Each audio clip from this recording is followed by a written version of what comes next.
कहानी की शुरुआत में हमें एक आवाज कहती है, हर दस्तान के पीछे कोई ना कोई होता है। और ये होता है चंद्रवृक्ष, जिसकी एक पंखुड़ी से किसी भी बीमारी, किसी तरह की श्राप खत्म हो सकता है। और ये चंद्रवृक्ष होता है अमेज़न की जंगल में, जिसे ढूंढने के लिए कई लोग आए, लेकिन इसे कोई भी हासिल नहीं कर पाया। और इन लोगों में से सबसे ज्यादा मशहूर अगीरा है। अगीरा को ये पेड़ किसी भी कीमत पर चाहिए था, लेकिन उसको उसके साथियों को जंगल धीरे धीरे मारना शुरू कर देता है। यहाँ का जो पेड़ का रखवाले होते हैं वो इन लोगों को बचा लेते हैं, लेकिन ये लोग उन मासूमों को ही मार देते हैं, जिसे इन लोगों को श्राप मिलती है। फिर हमें दिखाया जाता है ये सब बातें एक लड़का बहुत लोगों के सामने कह रहा होता है, लेकिन उसकी बातों को कोई भी सीरियस नहीं लेता। और उसके साथ उसका बहन भी होता है, जो ऊपर बैठकर ये सब देख रहा होता है। फिर वो वहां से उठकर अंदर चला जाता है। दरअसल ये लोग एक पत्थर मांग रहे होते हैं, जिसे ये लोग उस पेड़ को ढूंढकर उसे लोगों के भलाई के लिए इस्तेमाल करना चाहते हैं, लेकिन इन लोगों के बातों पर कोई भी विश्वास नहीं करता। वो लड़की अंदर उस पत्थर को चुराने के लिए गया होता है, और वो जैसे तैसे करके उस पत्थर के पास पहुंच जाता है। फिर वो उस पत्थर को चुरा के भाग रही होती है कि तभी उसे एक आदमी देख लेती है, और ये आदमी होता है जर्मन का प्रिंस, और ये भी उस पत्थर को लेने आया होता है। उसे कुछ लोग पकड़ने के लिए जाते हैं, लेकिन वो उसका बुद्धि का इस्तेमाल करके वहां से निकल जाता है। और यहाँ पर जो जर्मन प्रिंस आया होता है वो इन लोगों के ऊपर बहुत ज्यादा गुस्सा करता है, और उस लड़की का नाम पूछता है। उस लड़की का नाम होता है डॉक्टर लिली। वो लड़का और ये लड़की दो भाई बहन होते हैं। फिर हमें दिखाया जाता है लिली अमेज़न जंगल में उस ट्री को ढूंढने के लिए जाने को तैयारी कर रहा है, लेकिन उसका जो भाई है वो लिली के साथ नहीं जाना चाहता है, लेकिन उसे मजबूरी में जाना पड़ता है। फिर हमें दिखाया जाता है बहुत लोग एक बोट में है, और ये सारे लोग अमेज़न नदी घूमने आए होते हैं। और ये लोग घूमने के लिए एक हट्टा कट्टा आदमी का बोट में आए हैं। ये लोग घूम रहे होते हैं, तभी इनके ऊपर कुछ आदिवासी हमला कर देते हैं। ये लोग उसे बोट स्पीड चलाने को कहते हैं। वो कहता है इसके लिए डबल पैसा लगेगा, और ये लोग ना चाहते हुए भी मान जाते हैं। ये जो आदिवासी लोग होते हैं ये उनका साथी होते हैं। ये लोग लोगों को ऐसे ही डरा के उनसे पैसा वसूल करते हैं। जो आदमी बोट चला रहा होता है उसका नाम फ्रैंक होता है। फ्रैंक इन सबको अमेज़न नदी घुमा के छोड़ देता है। डॉक्टर लिली और उसका भाई भी यहाँ पर पहुंच जाते हैं, और वो लोग जैसे ही ट्रेन से उतरते हैं लिली को एक आदमी घूर रहा होता है, और उसके हाथ में एक पेपर होता है जहाँ पर लिली का फोटो छपा होता है और ऊपर वांटेड लिखा होता है। फिर हमें फ्रैंक को दिखाया जाता है, उसके पास एक आदमी आता है जिसका नाम होता है नीलो। इस आदमी से फ्रैंक ने पैसे उधार लिए होते हैं, जिस कारण यह आदमी उसे पैसे मांगने आया होता है, लेकिन फ्रैंक के पास पैसे नहीं होता, इसलिए ये लोग उसका बोट का इंजन उससे छीन लेते हैं। ये दोनों भी मिस्टर नीलो को ढूंढ रहे होते हैं। नीलो अपने ऑफिस के अंदर जाता है और फ्रैंक की इंजन के चाबी को एक बॉक्स के अंदर रखता है, जिसे फ्रैंक देख रहा होता है। और वो जैसे ही वहां से जाता है, फ्रैंक चोरी छुपे आकर उसके ऑफिस के अंदर घुस जाता है और उस बॉक्स को खोलने की कोशिश करता है, लेकिन उसे वो बॉक्स नहीं खोल रहा होता है। फिर उतने ही देर में लिली दरवाजा खटखटाती है। फ्रैंक दरवाजा खोलती है। फिर लिली उसे पूछती है क्या आप मिस्टर नीलो हो, और फ्रैंक भी हाँ कर देता है।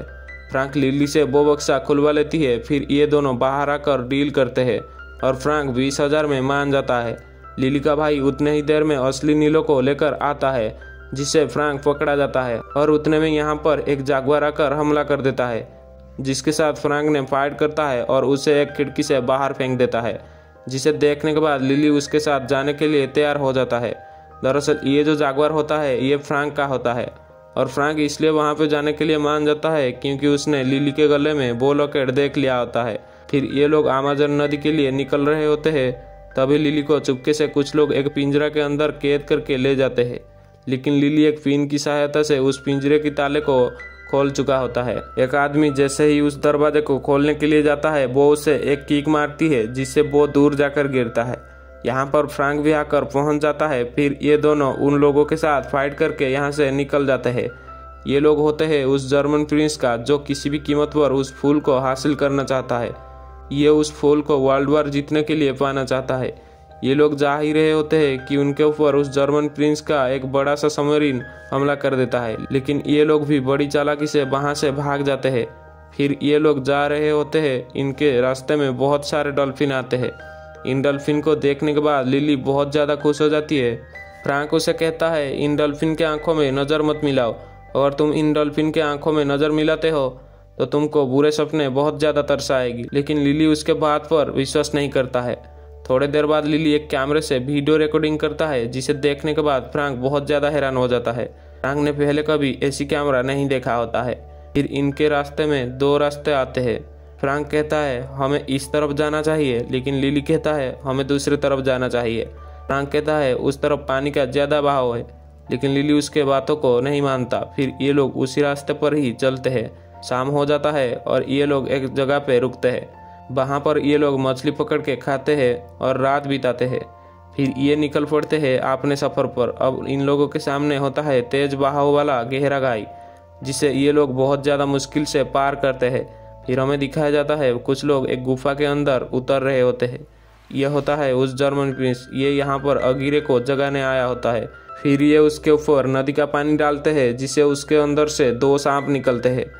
प्रिंस उसके साथ एक सौदा करता है कि तुम मुझे अमरशूल ला कर दोगे, और ये बात अगीरा भी मान जाता है। फिर ये लोग उस जगह को एक बम से उड़ा देते हैं, जिससे यहाँ पर पानी आता है और ये लोग आज़ाद हो जाते हैं। यहाँ पर ये लोग एक जगह पे बोट खड़ा करके जंगल में लकड़ी लाने के लिए जाते हैं। लिली ऐसे ही फ्रैंक के कमरे के अंदर घुस जाता है, जिससे उसे सारा सच्चाई पता चल जाता है कि फ्रैंक भी उस चंद्रवृक्ष को ढूंढ रहा है। जब फ्रैंक बोट में आता है तो लिली उससे पूछती है कि तुम भी उस पेड़ को ढूंढ रहे हो और हमसे झूठ पे झूठ बोलते जा रहे हो, जिसे फ्रैंक कहता है मैं पहले ढूंढता था पर अब नहीं। फिर उतने में इन लोगों के ऊपर कुछ आदिवासी हमला कर देते हैं, बंदी बनाकर ले लिया जाता है। फिर ये लोग उनको अमरशूल मांगते हैं। दरअसल इन आदिवासियों का जो लीडर होता है वो फ्रैंक को पहले से ही जानता है और ये एक फ्रैंक का ही प्लान होता है। फ्रैंक उन लोगों से अमरशूल हासिल करना चाहता है, लेकिन वहाँ पर अगीरा और उसका साथी हमला कर देते हैं और ये लोग आए होते हैं अमरशूल लेने के लिए। फिर इन लोगों में फाइट होता है। अगीरा उस अमरशूल को हासिल करके भाग रहा होता है, तभी फ्रैंक उसके पीछे जाता है और उसे अमरशूल छीनने की कोशिश करता है, लेकिन अगीरा उसके अंदर तलवार घुसा देता है। फिर भी फ्रैंक उसे अमरशूल छीन लेता है और वो लिली को दे देता है। इन लोगों में एक महिला होता है, वो उसे कहता है तुम जितना हो सके उतना नदी से दूर जाओ, और लिली ऐसे ही करता है। वो नदी से दूर भागता है। फिर वो फ्रैंक को देखता है और वो अभी भी जिंदा होता है। लिली उसकी शरीर से वो तलवार निकाल देता है। फिर ये दोनों आगे की सफर पर निकलते हैं। उनके साथ उनका भाई भी आना चाहता है, लेकिन उसके पैर में चोट लगने की वजह से लिली उसको आगे जाने के लिए मना करता है। फिर हमें अगीरा और उसके साथियों को दिखाया जाता है, जो उस प्रिंस को मधुमक्खियों के जरिए संदेश भेज रहे होते हैं, और ये मधुमक्खी उस प्रिंस तक पहुंच जाते हैं। उस जगह तक जाने के लिए मैप के अंदर दिखाते हैं, जिस जगह पे जाने के लिए अगीरा ने कहा होता है। फिर हमें लिली और फ्रैंक को दिखाया जाता है। ये दोनों नदी में सफ़र कर रहे होते हैं। तभी लिली फ्रैंक को उसके बारे में पूछता है। फ्रैंक कहता है कि मैं यहाँ पर 400 सालों से जिंदा हूँ। ये बात सुनने के बाद लिली बहुत ज़्यादा हैरान होता है। फ्रैंक कहता है मैं क्या हूँ मैं नहीं जानता, लेकिन मैं क्या था ये जानता हूँ। फिर फ्रैंक उसको अपना कहानी कहता है। वो कहता है मेरा पिता अगीरा के पिता की राज्य में सिपाही थे। एक बार अगीरा के पिता को मेरे पिता बचाते बचाते युद्ध में मारे गए, और तब मुझे अगीरा ने अपने भाई की तरह अपना लिया। एक बार अगीरा के बेटी को एक बीमारी होती है। वो बीमारी सिर्फ इस फूल से ठीक हो सकती थी। हम लोग इस फूल को ढूंढने के लिए आए। हम समंदर से तो जीत गए, मगर हम नदी का सामना नहीं कर पाए, और वो लोग मिले, वो उस फूल की मदद से हमें बचा लिए। अगीरा बहुत खुश था, क्योंकि अब वो उस फूल के पास था। वो सरदार को उस फूल के पास ले जाने के लिए कहता है, लेकिन सरदार उसे मना कर देता है। फिर अगीरा सरदार को मार देता है। मैं वहीं पर था, लेकिन मैंने यह अत्याचार कभी नहीं देख पाया। सरदार जाते जाते हम सभी को श्राप देते गया। फिर मैंने इन लोगों को नदी से दूर एक गुफा के अंदर कैद कर दिया, और ये नक्शा मैंने ही बनाया था। मैं ही अगीरा का चित्रकार था। फिर लिली उससे पूछती है तो तुम इतने साल क्या किया? फ्रैंक उसे कहता है मैंने समय का सही उपयोग किया, और फिर मैंने एक बोट बनाया जिसका नाम चांद की देवी के नाम पर रखा। लिली का भाई एक लड़की के साथ कहीं जा रहा होता है, लेकिन वहाँ पर वो जर्मन प्रिंस आकर उसे बंदी बना लेता है और उसे उस जगह में ले जाने के लिए धमकाता है। फिर वो मान जाता है। लिली और फ्रैंक भी उस जगह पर पहुँच जाते हैं, और फ्रैंक पानी के अंदर डुबकी लगाता है। उसे पानी के अंदर एक दरवाजा नजर आती है, लेकिन फ्रैंक उसके अंदर नहीं घुस पाता है। वो दरवाजा बहुत ज़्यादा छोटा होता है। फिर वो ऊपर आता है और लिली को उस दरवाजे को खोलने के लिए कहता है, लेकिन लिली इसे मना कर देता है, क्योंकि लिली को पानी के अंदर जाने के लिए बहुत ज़्यादा डर लग रहा होता है। फ्रैंक उसे दिलासा देता है कि कुछ नहीं होगा। फिर ये दोनों उस दरवाजे को खोल देते हैं और यहाँ पे जो पानी होता है वो धीरे धीरे कम हो जाता है। लिली फ्रैंक से पूछता है कि तुम यहाँ से निकलने के बाद कहाँ जाओगे, पर फ्रैंक बोलता है मुझे कहीं नहीं जाना है, मेरी किस्सा यहीं पर ख़त्म। फिर फ्रैंक देखता है जो जर्मन सबमरीन होता है वो यहाँ पर होता है।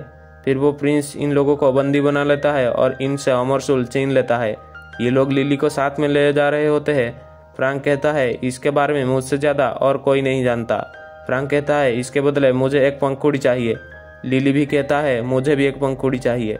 फिर वो प्रिंस कहता है मैं सिर्फ एक ही पंखुड़ी दूंगा। फ्रैंक कहता है ये पंखुड़ी लिली को मिलनी चाहिए और इससे पहले मुझे मारना होगा। ये बात लिली भी मान जाता है। दरअसल ये उनका एक प्लान होता है। फिर ये लोग उस अमरशूल को एक जगह पे जोड़ देते हैं जिससे पूरे पेड़ में जान आ जाती है और सारे फूल खिलने लगते हैं। फिर लिली फ्रैंक को गोली मार देता है और वो जाके सीधा नीचे गिरता है। फिर ये लोग फूल तोड़ने लगते हैं, लेकिन लिली उनको चालाकी से मार के खुद ऊपर चढ़ जाता है और एक पंखुड़ी हासिल कर लेता है। फिर उतने में अगिरा और उसके दोस्त भी यहाँ पर आ जाते हैं। फ्रैंक मरा नहीं होता है, वो अभी भी जिंदा होता है। वो इन लोगों को देखकर तेजी से बोट चलाता है। फिर ये लोग भी उसके ऊपर हमला कर देते हैं। दरअसल फ्रैंक उस तरफ जा रहा होता है जहाँ पर पानी को रखा गया होता है। फ्रैंक वहाँ पे जाकर बोट ब्लास्ट कर देता है जिससे यहाँ से सारा नदी का पानी चला जाता है और ये सभी लोग पत्थर के बन जाते हैं और इनके साथ फ्रैंक भी पत्थर बन जाता है। ये देखने के बाद लिली बहुत ज़्यादा उदास हो जाता है और फिर उसके पास जो पंखुड़ी होता है वो उसके मुंह में डाल देता है, जिससे फ्रैंक का श्राप टूट जाता है और ये लोग खुशी खुशी वहाँ से लौट आते हैं।